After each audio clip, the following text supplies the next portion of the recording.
আসসালামু আলাইকুম, কেমন আছেন সবাই? আশা করছি দেশে এবং দেশের বাইরে যেখান থেকে আমার এই ভিডিওটি দেখছেন সবাই ভালো আছেন। তো আজকে ভিডিওটি আমি সকাল থেকে শুরু করেছি। বেশ কয়েকদিন হলো আমি বড় ভিডিও, লং ভিডিও ছাড়তে পারছিলাম না আমার মোবাইলের সমস্যার কারণে। তো আজকে আবার চালু করেছি, আজকে 2 দিন হলো দিচ্ছি। তো আজকে সকালে আমি বেশ কিছু রুটি বানিয়েছিলাম, সাথে তেলে ভাজা পরোটা। তো আমার তেলে ভাজা পরোটাটা একটু ভালো লাগে, তাই আমি তেলে ভাজা পরোটা করে নিয়েছি। আর করেছিলাম মিষ্টি কুমড়োর ভাজি। তো ভাবলাম মিষ্টি কুমড়োর ভাজি দিয়ে রুটি খেতে সকালে খুব ভালো লাগবে, তো আমি এটা করে নিয়েছি।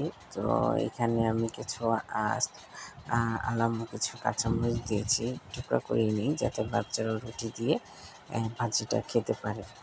আর ভাজিটা খুব ভালো মতো নেড়ে নিচ্ছি। তো ভাজি কালারটা আমার কাছে মনে হচ্ছে খুবই সুন্দর লাগতেছে।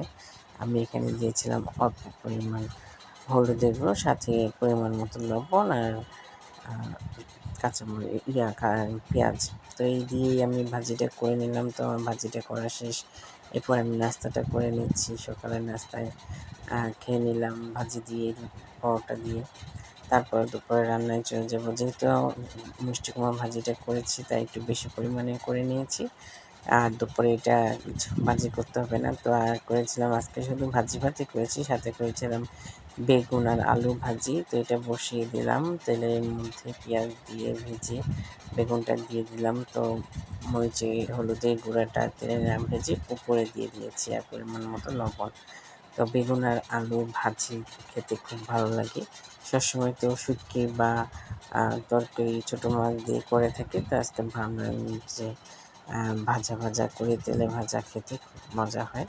তো এখন আমি খুব ভালো মতো নেড়ে দিচ্ছি এবং অল্প আছে, মিডিয়াম আছে, এটা ভাজিটা আমি করে নেব, আস্তে আস্তে সিদ্ধ করে নেব।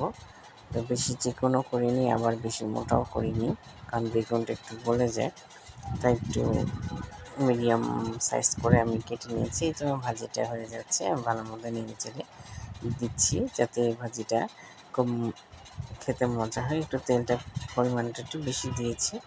তো এইভাবে আমি ভাজি করে থাকি। আর একটা শুটকি রান্না করেছিলাম বেগুন দিয়ে, তেলে ভেজে কোনো রকম ছাড়া। তো ভিডিওটা আমি ছাড়তে পারিনি, নেক্সট আবার একদিন ছেড়ে দেবো ইনশাল্লাহ। যেহেতু শুধু ভাজি ভাত, তাই সাথে একটা ডিম ভাজাও করে নিলাম, বেশি করে পেঁয়াজ কাঁচামরিচ দিয়ে, ধনেপাতা দিয়ে ডিমটা আমি একটু ভেজে নিলাম। তো এই ছিল আমার আজকের ভিডিওটি। আশা করছি আপনাদের কাছে ভালো লাগবে। ভালো লাগলে থাকলে অবশ্যই আমাকে লাইক কমেন্টস করে জানাবেন। সবাই ভালো থাকবেন। আল্লাহ হাফেজ।